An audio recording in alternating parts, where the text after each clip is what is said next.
Sejak awal dibuka penerimaan peserta didik baru atau PPDB, tingkat antusias calon siswa yang hendak melanjutkan jenjang sekolah seperti di SMP Negeri 1 Tanah Abang, Kabupaten Penukal Aba, Plematang Ilir, Pali terus tinggi. Untuk tahun ini penerimaan siswa baru diutamakan yakni calon siswa yang di dekat tempat tinggal atau berdasarkan zonasi. Direncanakan besok mendatang merupakan jadwal terakhir penerimaan peserta didik baru atau PPDB, terutama jenjang SMP, seperti di SMP Negeri 1 Tanah Abang, Kabupaten Pali.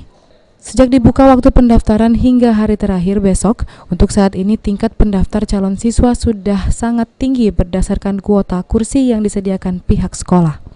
Wakil Kepala SMP Negeri 1 Tanah Abang, Emalia, menjelaskan sejauh ini proses PPDB berjalan lancar dengan prioritas utama calon siswa yakni berdasarkan tempat tinggal terdekat ke sekolah atau program zonasi, dan sejauh ini sudah calon siswa yang hendak sekolah sudah mencapai 192 orang sesuai kuota kursi sekolah dan nantinya akan masuk pada tanggal 15 Juli mendatang untuk mengikuti proses kegiatan belajar mengajar. Alhamdulillah sudah lancar. Karena kita kan ngambil berdasarkan lokasi dari siswa yang terdekat itu yang prioritas yang terdekat. Iya, prioritas yang terdekat. Jadi kalau yang jauh, kalau yang depan terkait apa namanya pergantian ini rayon ya. Karena kita udah latih lagi di rayon.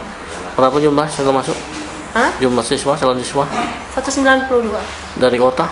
Dari kota 192, diterima 192. Sekolah negeri banyak ya. Sama itu, Bu? Ermalia. Setelah kamu gitu? Wakil kesiswaan di SMP. Husniawan, PAL TV.